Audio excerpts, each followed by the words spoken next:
Cheating एक बुरी आदत है, ये आपको बचपन से ही सिखाया गया होगा। लेकिन शूटिंग के दौरान जो बंदा जितनी अच्छी चीटिंग करता है वो उतना ही अच्छा टेक्नीशियन माना जाता है। मैं ऐसा क्यों कह रहा हूं बताऊंगा मैं आज के इस एपिसोड में। हाय, मैं हूं अमित झा और आप देख रहे हैं एजेज मूवी वर्ल्ड, जहां आपके सपनों को हकीकत बनने का रास्ता दिखाया जाता है। You could try to play, but you're never gonna beat me. Look the other way, what I'm doing. ये सीन यहां चीट कर लेंगे, आपका क्लोज किसी दूसरे लोकेशन पे चीट करेंगे। सर, मैडम, आपको लुक कैमरा के पास यहां पे चीट करना है। ये लाइन अक्सर उन लोगों ने सुना होगा जो कि फिल्म इंडस्ट्री का हिस्सा रह चुके हैं। लेकिन क्या कभी आपने सोचा है ये चीटिंग क्यों की जाती है शूटिंग के दौरान? ये हर एक एक्टर और टेक्नीशियन को पता होना चाहिए, क्योंकि मेरा मानना है कि हर वो इंसान जो कि शूटिंग लाइन में काम कर रहा है उसको डायरेक्टर के विजन से खुद को कनेक्ट करना जरूरी है, तभी वो अपना बेस्ट दे पाएगा। अगर एक्टर को पता ही नहीं है कि वो चीटिंग क्यों कर रहा है तो एक्टिंग के दौरान वो चीज अंदर से नहीं निकाल पाएगा जो कि डायरेक्टर को एक्सपेक्टेड है। इसलिए हर वो इंसान जो फिल्म इंडस्ट्री में काम करता है या करना चाहता है उसके लिए इस चीटिंग का नॉलेज होना बहुत जरूरी है।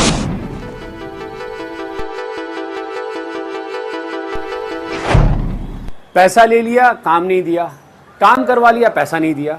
इसके अलावा कई और तरीके भी हैं चीटिंग के, लेकिन आज हम उन चीटिंग टेक्निक्स के बारे में बात नहीं करने वाले।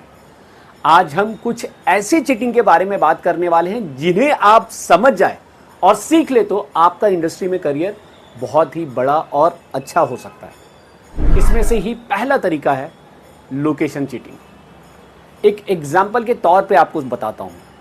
एक बार की बात है, मैं कश्मीर गया था शूटिंग के लिए। शूटिंग के दौरान पहाड़ी इलाके में मैं शूट कर रहा था और मास्टर शॉट हो गए थे। यानी मास्टर शॉट मतलब जिसमें सभी कैरेक्टर एक साथ दिखते हैं, ऐसे शॉट पहले शूट कर लिए मैंने। लेकिन जब क्लोज लगाने गया तो अचानक बारिश शुरू हो गई और इतनी बारिश हुई कि उस दिन मैं शूट कर ही नहीं पाया। अगले दिन की मेरी टिकट थी, मैं मुंबई वापस आ गया।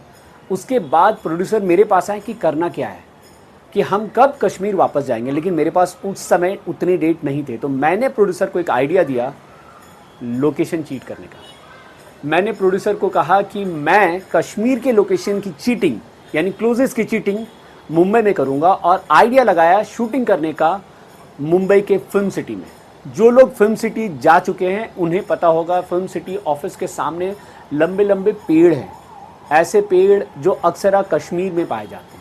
मैंने पेड़ के इर्द गिर्द गार्डन के एरिया में शूटिंग किया, और शूटिंग के बाद जब ये एपिसोड टेलीकास्ट हुआ किसी को पता भी नहीं चला कि मैंने ये शूटिंग मुंबई में की है। इस चीज़ को ऐसा करने के लिए मुझे हर एक डिपार्टमेंट का सपोर्ट मिला।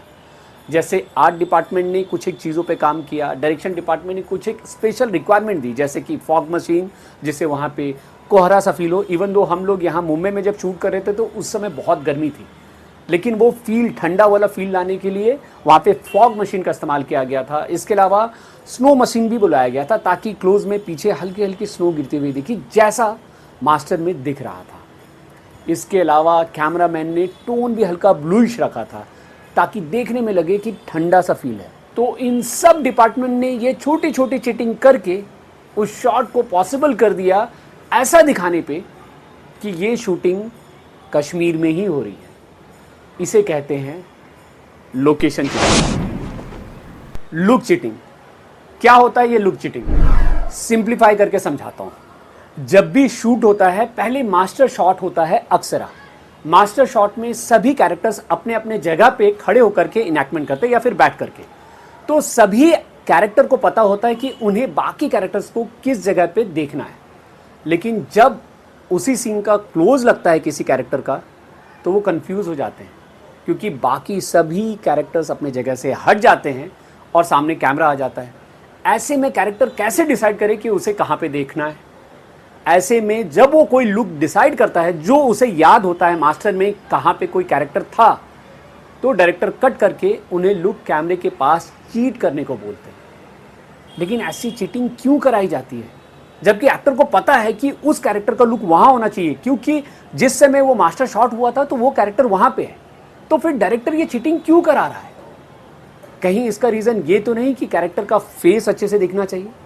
हाँ, ये एक ज़रूरी रीज़न है, लेकिन इसके अलावा एक और ज़रूरी रीज़न है, टेक्निकल रीज़न। उसका करेक्ट लुक कैमरे के पास ही होगा। लेकिन ऐसा कैसे हो सकता है? क्योंकि मास्टर में तो वो कैरेक्टर वहाँ पे था, लेकिन अब क्लोज में उसका लुक उसी जगह से यहाँ पे है। चलिए सिंप्लीफाई करके बताता हूँ। मान लीजिए कि मेरे बगल में एक दूसरा कैरेक्टर है और ये वो कैमरा है जो शॉट ले रहा है, मास्टर शॉट। तो इस कैमरे में आपको क्या दिख रहा है? इस कैरेक्टर का प्रोफाइल यानी साइड का हिस्सा दिख रहा है। लेकिन जब यही कैमरा इस कैरेक्टर का क्लोज लेगा तो कैमरा यहाँ पे शिफ्ट हो जाता है। अब यहाँ पे शिफ्ट हो जाएगा तो इस कैरेक्टर का क्या दिखेगा? फ्रंट का हिस्सा, नोज वाला हिस्सा। हालांकि शूटिंग के दौरान समय बचाने के लिए डायरेक्टर्स या कैमरामैन क्या करते हैं, उसी जगह से हल्का सा लोकेशन शिफ्ट करके लेंस को टाइट कर देते हैं, यानी कैरेक्टर के क्लोज को टाइट कर देते हैं।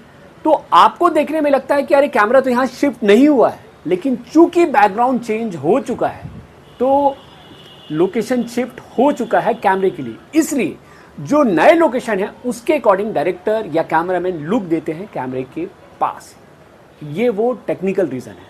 अब आप एज एन एक्टर कंफ्यूज रहेंगे कि यार अगर इतना ही टेक्निकल है तो हम शूटिंग के दौरान कैसे एक्टिंग करें और कैसे डिसाइड करें कि लुक कहाँ पे देना है। सिंपल तरीका बताता हूँ।